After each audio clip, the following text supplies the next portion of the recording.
Hey YouTube, it's Fanfic Fanatic here. First of all, I just want to apologise because there's probably going to be some background noise if you can't already hear it, and my accent, I know from experience, sounds really bad on video. So sorry for that as well.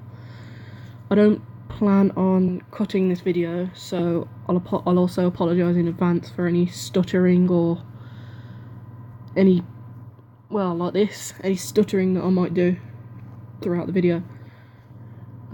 As you're probably aware from my name, I'm currently into writing fanfiction. It's a really good emotional vent for me, which I'm going to explain in a later video because it is pretty detailed. I have a lot of passion about writing it, and if you do read the author's notes on my chapters, you'll,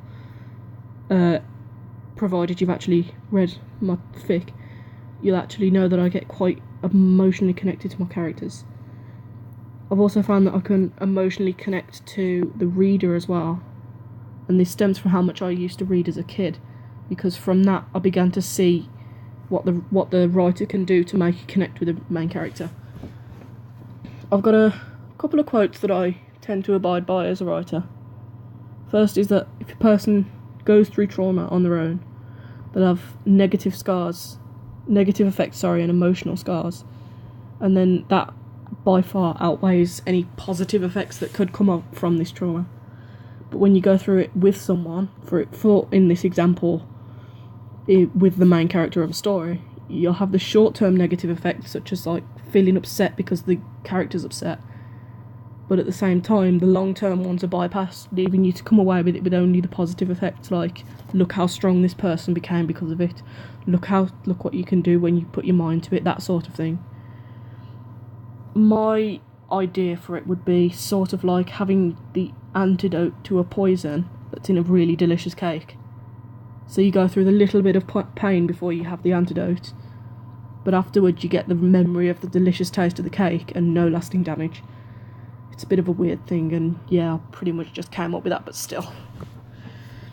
My plans for the channel are essentially doing speed paints, and I'll put those on, or I'll talk over them and have it a not so speed paint.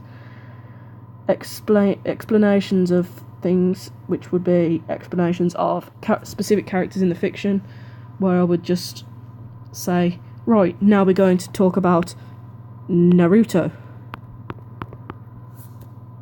And I can't type today, or write even.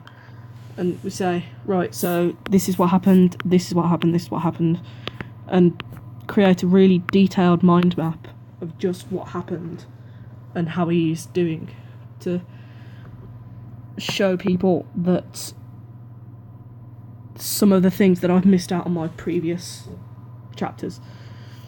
I may go through each chapter as well and do a detailed explanation of the storyline with added information that I would have expected the reader to just think was happening, or etc. I might also implement live streams where I'll just show myself writing a chapter of my story, and then at this time that the people that actually do take the time to watch these videos, that they will be rewarded, because it means they can read the story as it's being written rather than wait till the chapter comes out.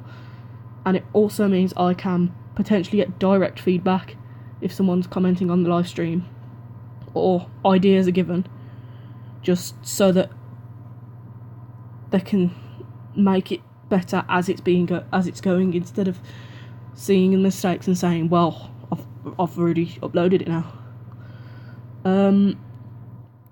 I would quite enjoy that, to be honest, because it would mean that I can show you, the viewers, just how much effort it takes sometimes to create one chapter at an acceptable standard, and how much deleting you end up doing. Might also add that it'd be a lot easier to consider people's reviews or comments in a video, because I can speak directly as I'm speaking now, where I'm not cutting anything out. Whereas otherwise, if I'm writing it down on an author's note, I'm just like, that doesn't sound right, so I'll redo it, and I'll keep redoing it until it sounds right, but I didn't put in my previous point. Anyway, thank you for watching this. That's all I'm gonna talk about for now. If you are interested in the ideas I've come up with, or if you are interested in just having some more information from my stories, please feel free to subscribe. I'm not going to like force you or tell you this many subscribers before I release the next video. I don't do that sort of thing. I was supposed to be drawing something on here while I was doing this, but I just failed.